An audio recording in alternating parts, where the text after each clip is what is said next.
I've written another article for New Eastern Outlook. It is titled, U.S. Sows Chaos Across Asia as it Aims for China.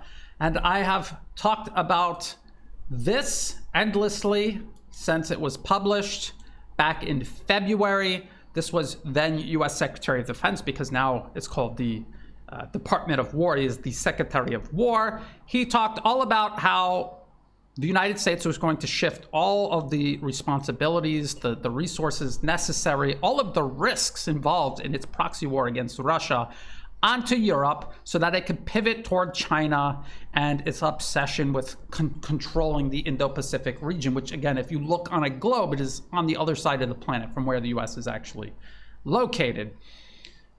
That is what they said they were going to do, and they have been doing this. They have been shifting everything onto Europe. The U.S. is still absolutely running this proxy war against Russia in Ukraine. They're just asking Europe to pay more for it, to get more deeply involved, and to assume the responsibility for the conflict and also the potential consequences of continuing this conflict, absolving the U.S. of responsibility and the consequences.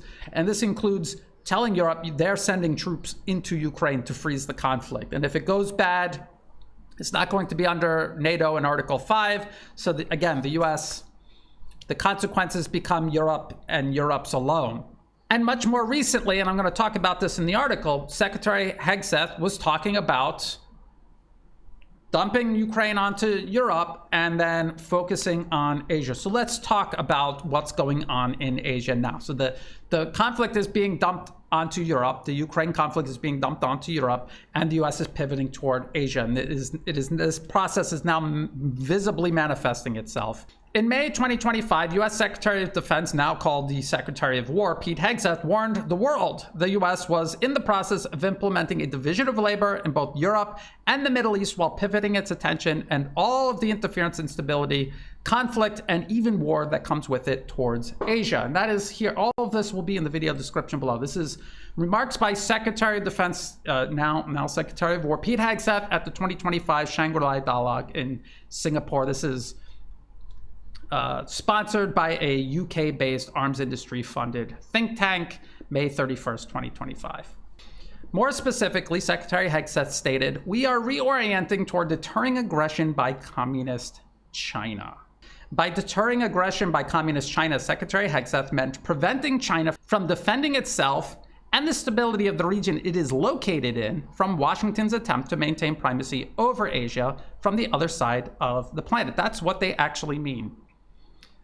The U.S. is in the Western Hemisphere. China is on the other side of the planet. If you have a globe, you have to fully turn it 180 degrees to see where China is in relationship to the United States. The U.S. insists that it should maintain primacy over Asia. It's an important region of the world. It should have its say in whatever goes on in Asia. And this is just a continuation of Western imperialism that has spanned centuries. Among the manufactured threats Secretary Hegseth cited as justification for U.S. meddling in the Asia-Pacific, which they refer to as the Indo-Pacific, was China invading Taiwan. We hear about this often, and a lot of people who generally agree with my work will say, but Brian, Taiwan isn't part of China. The People's Republic of China had never had any sort of control over Taiwan. Taiwan's economy is dependent on the whole rest of China. It would not exist as it does right now if it wasn't already partially integrated with the rest of China. So that argument really doesn't work. What has happened is the U.S. has politically captured the administration. Even though the economy is being integrated with the rest of China, the administration itself is artificially isolated from the rest of China because the U.S. politically captures it. Has capture of it, is arming it, and encouraging it to commit to separatism. And so that is the reality of what is going on in Taiwan. Taiwan is recognized both under international law and even by the U.S. State Department itself as part of one China. And if you go to the U.S. State Department's official website, they had a web page titled U.S. Relations with Taiwan, and it even literally says down here, "We do not support Taiwan independence." But of course, this is archived. This page no longer exists because the U.S. is retroactively rewriting its own stance on Taiwan. So you can see who is actually the one creating the problem here. It is not China. It is the United States, and they're doing it deliberately. They're doing it very maliciously. So the website under U.S. relations with Taiwan, it states explicitly that the United States approach to Taiwan has remained consistent across decades and administrations. The U.S. has a long-standing one China policy. That means there's only one China. Taiwan is part of China. There's only one recognized government of China, and that's the People's Republic of China, based in Beijing. And like I just showed you, it also says we do not support Taiwan independence. But in practice, however, the United States maintains the political capture of Taiwan's local administration, arms and politically supports it while encouraging it to pursue separatism from the rest of China. So it's very similar to what the US did in Ukraine vis-a-vis Russia, only much worse because Taiwan is actually part of China. So it's carving a part of China off. And that makes it much worse. Ukraine at least was a sovereign country, whatever its relationship was with the Soviet Union and Russia in the past.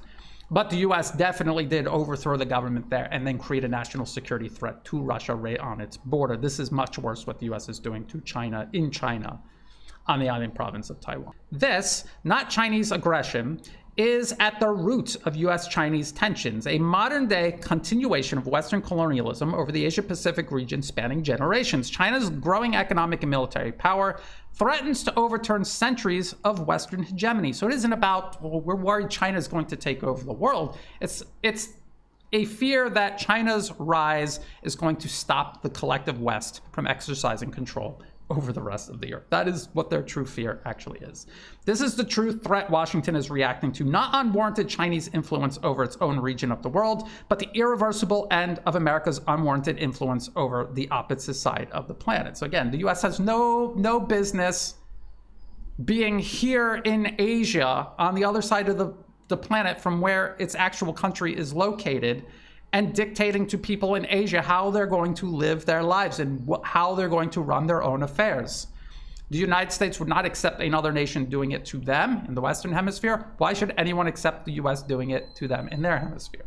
So let's talk about turning Asia upside down. Despite hallucinations, there was this, you remember this article from Politico, Pentagon plan prioritizes homeland over China threat.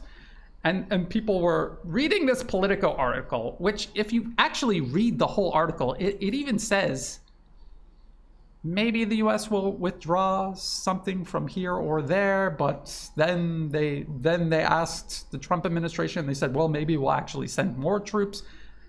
This is an ambiguous, and even the article, the substance of the article itself undermines the entire premise. And this is the exact same thing as President Barack Obama says he's going to pivot to Asia, which means the US is going to withdraw from the Middle East. Did the United States withdraw from the Middle East? No. They continued burning that all to the ground, murdering tens of thousands of people, destroying entire countries. They also were pivoting toward Asia. So it's not this or that, it's this and now that. It does not mean abandoning American primacy around the globe. It simply means a possible change in priorities. Possibly, but probably not even. So despite hallucinations of a US retreating from Asia under the current Trump administration, the US is now, right now, in the middle of a region-wide destabilization carried out by the various tools of US political coercion and capture, namely the National Endowment for Democracy, NED, USAID programs now continuing more quietly under the State Department. And we know that because they said it themselves. USAID officially shuts down and merges remaining operations with State Department. So what the USAID was doing on its own, it's now being done under the State Department. It's not going away. It was simply hidden more carefully. That's all they did. And they did the exact same thing with the National Endowment for Democracy. They did not close it down. Its website is still up. You can still go to the website and read all about the NED. And you can read the part where they changed their policy. They're no longer going to disclose who they're sending their money to. They're just going to give very general descriptions of programs they're funding in targeted countries, and that's it. No more transparency into who that money is going to. So it is a continuation of US interference worldwide. They're just doing it less transparently now, which makes it even more malicious than it already was. So despite hallucinations of the US retreating from Asia under the current Trump administration, the US is in the middle of region-wide destabilization carried out by the various tools of US political coercion and capture, namely the NED, USAID. It's all continuing quietly under the State Department itself. And there's also, of course, the adjacent Western foundations like George Soros' Open Society Foundations, the Omidyar. There's many of them. Ford Foundation, Rockefeller, they're all still out there funding programs as intermediaries of US CIA money going into regime change operations, influence operations around the globe. Much in the same way the US targeted North Africa and the Middle East during the Arab Spring. Again, there's a mountain of evidence proving the US was behind the Arab Spring, but then the US even admitted they were behind it, and they explained that they engineered it years in advance. There were programs going all the way back to 2008, and I showed how these were actually annual. It wasn't just a single meeting in 2008. They were annual meetings in the West, outside of these countries. All of these agitators would be trained and equipped and funded by the US State Department, Google, Facebook, Twitter, all of these IT companies and social media platforms. And then they would go back to their respective countries. And then when it was time, when the conditions were favorable, they triggered the region-wide Arab Spring, which burned the whole region to the ground. And literal countries just ceased to exist as functioning nation states. Libya, now Syria, Yemen, for all intents and purposes, and all the other countries caught up in the middle of it are still recovering from all of that. All of these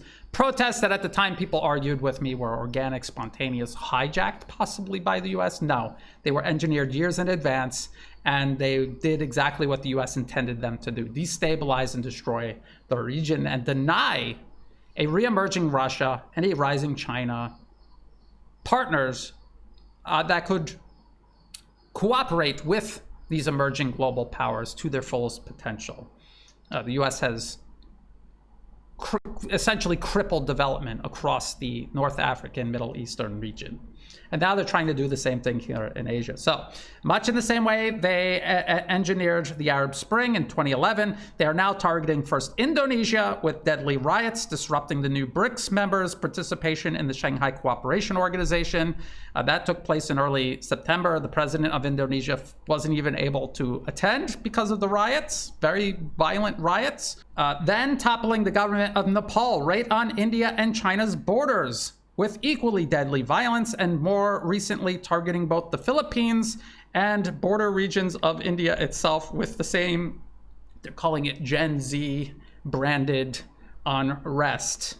And by doing so, the US is shaping the region as part of a continued effort to encircle, contain, and undermine China itself, and maybe to a certain extent coerce and threaten India. Those married to the illusion of an America retreating from Asia have attempted to sell this recent unrest across Asia as organic and spontaneous, despite extensive evidence of US NED-funded organizations both leading and promoting the protests, and an interim government taking shape right now in Nepal, in which half of the 8 ministers announced by mid-September being drawn from US NED-funded fronts, many of which these interim ministers actually founded or directed. So these weren't people working in the mailroom for a week during the summer when they were high school students. They founded these fronts, these fake NGOs. They were directing them. They were on the board of directors, and they were getting their money from USAID, the National Endowment for Democracy, Open Society, the same collection of organizations the US uses to fund regime change all around the globe. And so I list them all. I list these 4, and just look at how extensively compromised these new ministers are in Nepal, just so you understand that this isn't a difference in opinion. There is verified evidence that these were US engineered, and that the interim government taking office is likewise compromised by US government funded and backed opposition figures. So these ministers include Om Prakash Aryal, appointed Minister of Home Affairs. He served as a member advocate of the USAID, NED, and Open Society funded Justice and Rights Institute. And just the name itself should be a clue to you. And here's the website, and you notice that I had to show you the archived version because after I exposed them, they promptly deleted his profile off their website. And then down here, they explain their partnerships, and the International Republican Institute is a subsidiary of the NED. It is essentially the NED. The Asia Foundation is literally part of it's a CIA operation. I'll show you that right here. The Asia Foundation, right here, first sentence, a Central Intelligence Agency proprietary, okay? Okay, and why did they create it? It was established in 1954 to undertake cultural and educational activities on behalf of the United States government in ways not open to official U.S. agencies. Okay, so they're laundering money.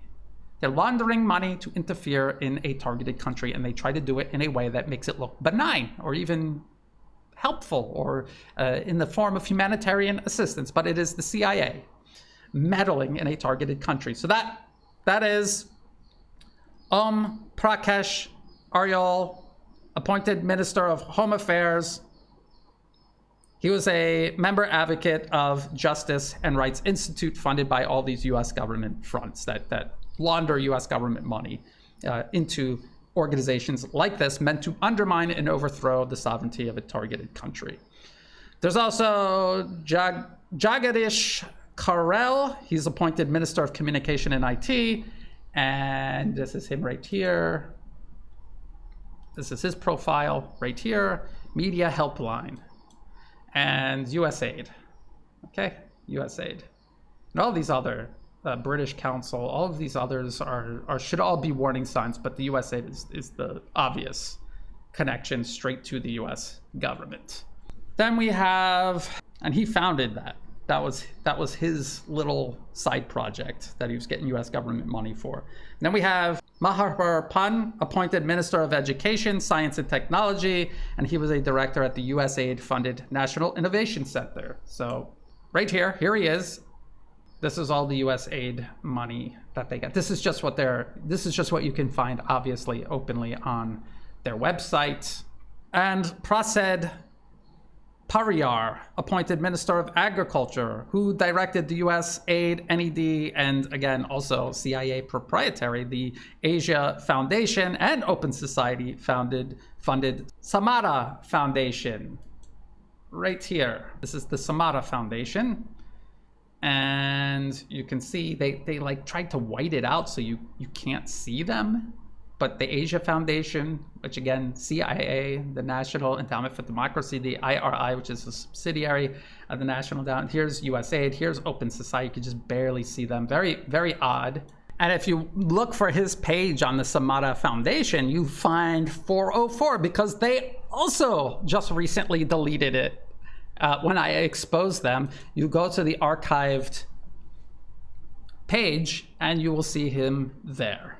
So here he is. So this is archived because if you try to find it on the website now, they also deleted it. So not only did the US government back the violent protests that overthrew the government, they're also putting together the interim government, and they're actively, you can see right here, they're actively erasing the evidence of their ties to the US government. So obviously something to hide. And this is what they do everywhere, all the time. And they're now doing it all across Asia as part of a region-wide attempt to destabilize and at least destabilize all along the periphery of China, if not overthrow targeted governments, install US-backed client regimes that then transform their nation into a battering ram against China in the same way Ukraine has been transformed into a battering ram against Russia. So I continue because there's more.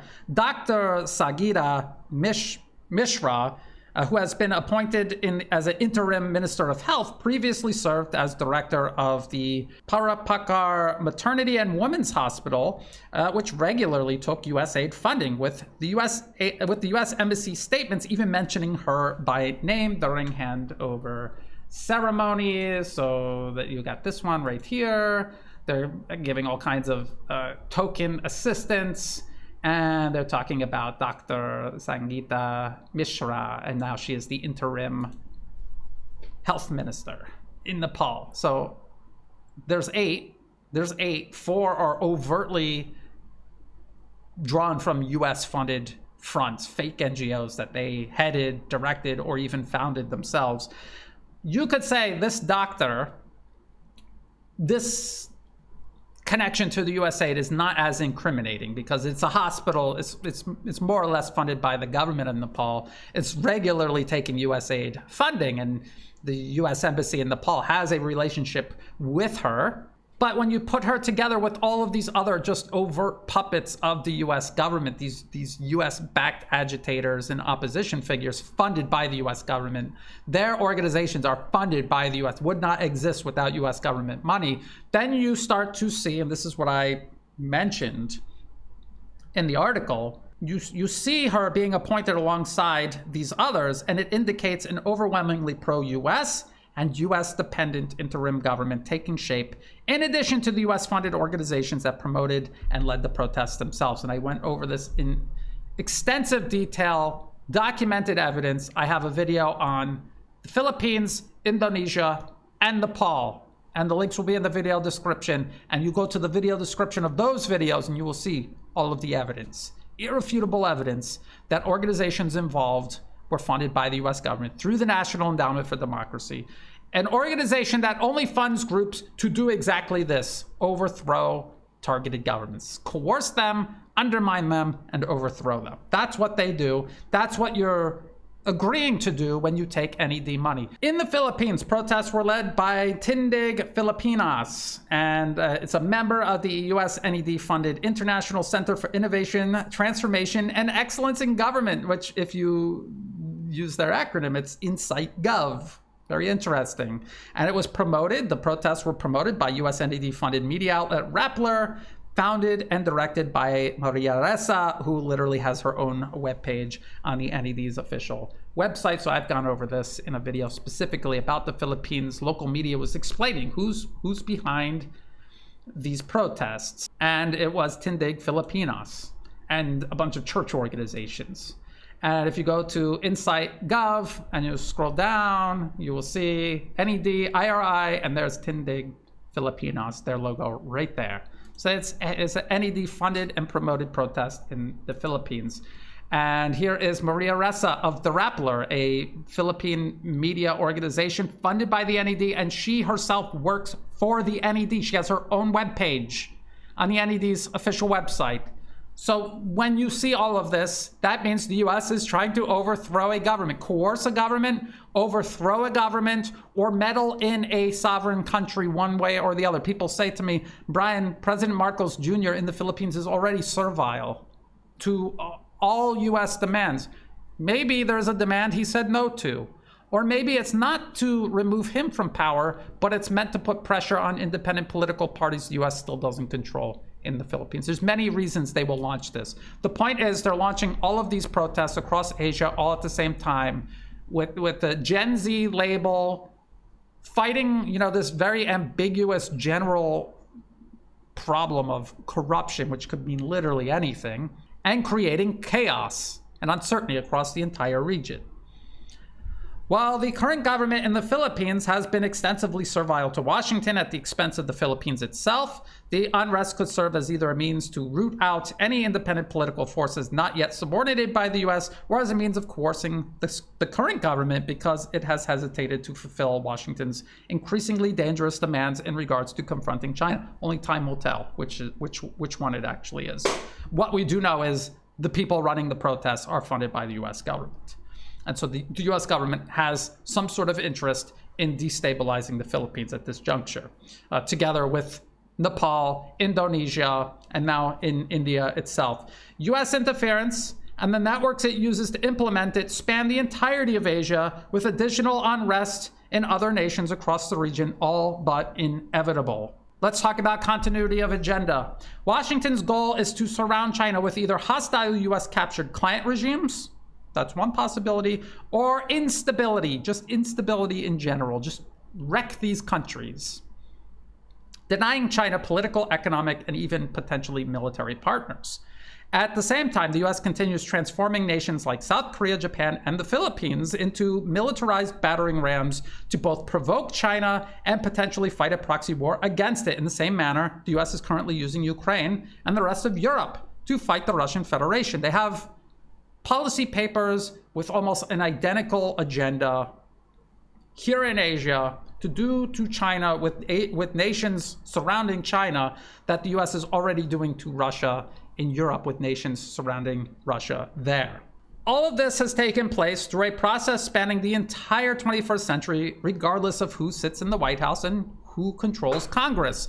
Under the current Trump administration, in the same late May speech by Secretary Hegseth, he bragged about the development and deployment of US weapon systems specifically designed for conflict with China, including the Navy Marine Corps Expeditionary Ship Interdiction System, Nemesis, designed for targeting naval vessels, as well as the Typhoon missile system, which was previously prohibited under the Intermediate Range Nuclear Forces Treaty President Donald Trump withdrew from during his first term in office. And to explain to you how this is all continuity of agenda, President Trump withdrew from the INF Treaty during his first term in office, and then the Typhoon system was developed during the Trump administration, all 4 years of Biden, and now it is being deployed in the Philippines, and these missiles pointed at China specifically.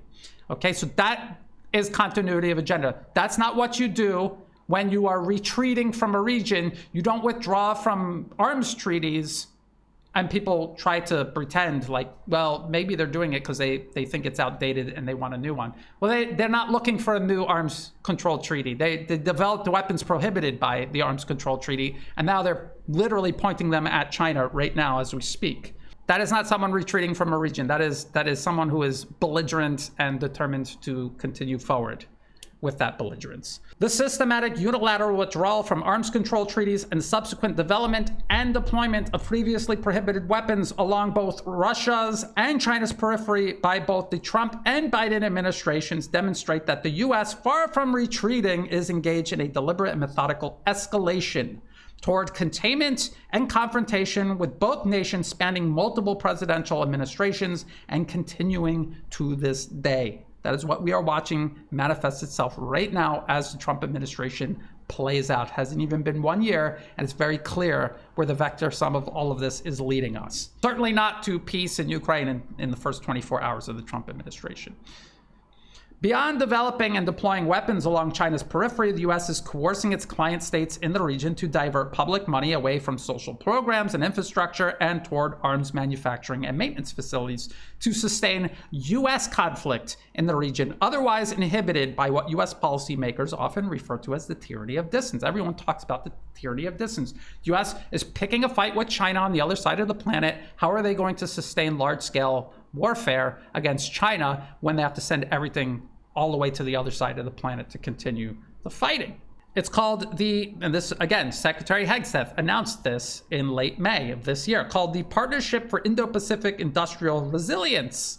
Secretary Hegseth described it as a US-initiated multilateral forum of 14 allies and partners working with industry, capital providers, and key non-governmental stakeholders to strengthen industrial resilience, expand our capacity, and accelerate deliveries. He's not talking about things for the civilian economy of the Asia region. He's talking about weapons and ammunition.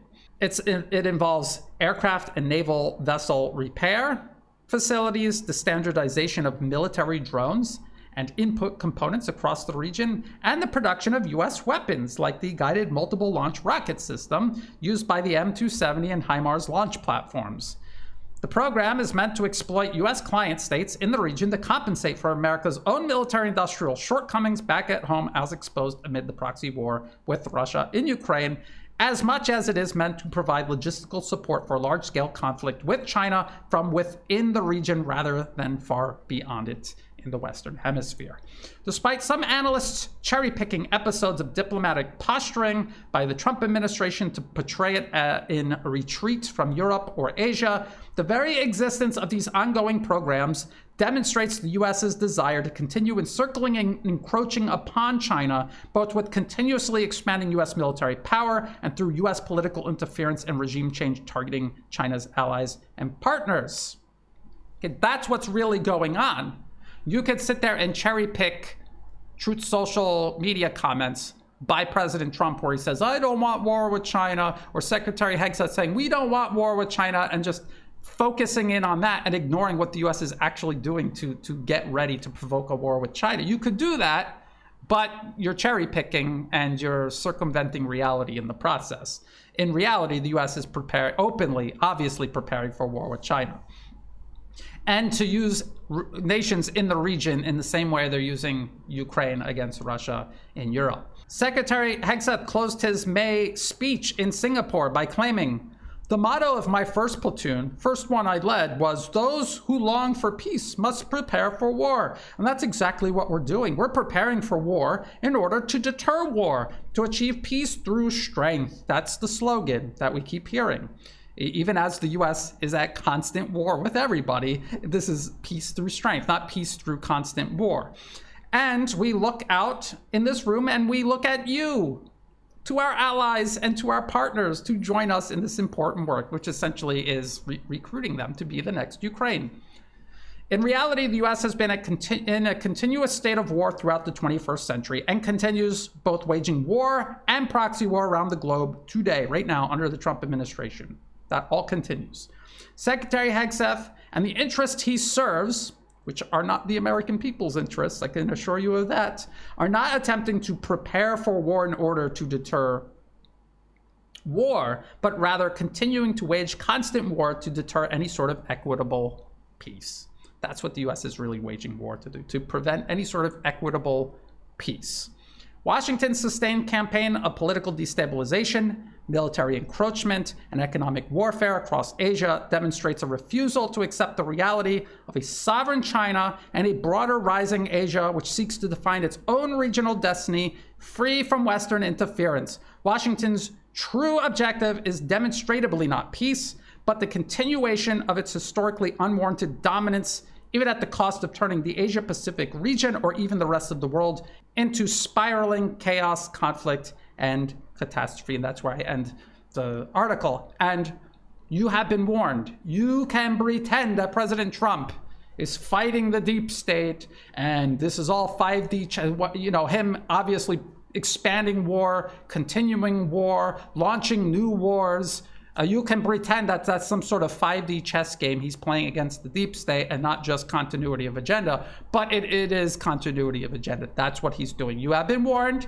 People out there who are looking at these meaningless gestures by President Donald Trump, where he met with President Putin in Alaska, or he's saying that he wants to have some sort of constructive relationship with China. This is what the U.S. always does. How many times do they have to do this and trick people into thinking they want to finally change how they interact with the rest of the world, instead of just understanding they're buying time and space so that they can jam another dagger in your spinal cord. That's what they're doing. This is after meeting Russian Foreign Minister Clinton hails fresh restart. There was no fresh restart. They were buying time and space so they could jam another dagger into Russia's back. And this is what the Trump administration is doing right now to both Russia and China. People need to wake up to this reality, whether they like it or not. Because if we don't even wake up to it, we have no way of speaking up against it or in any way addressing it. I will end it there. We'll continue keeping an eye on all of this.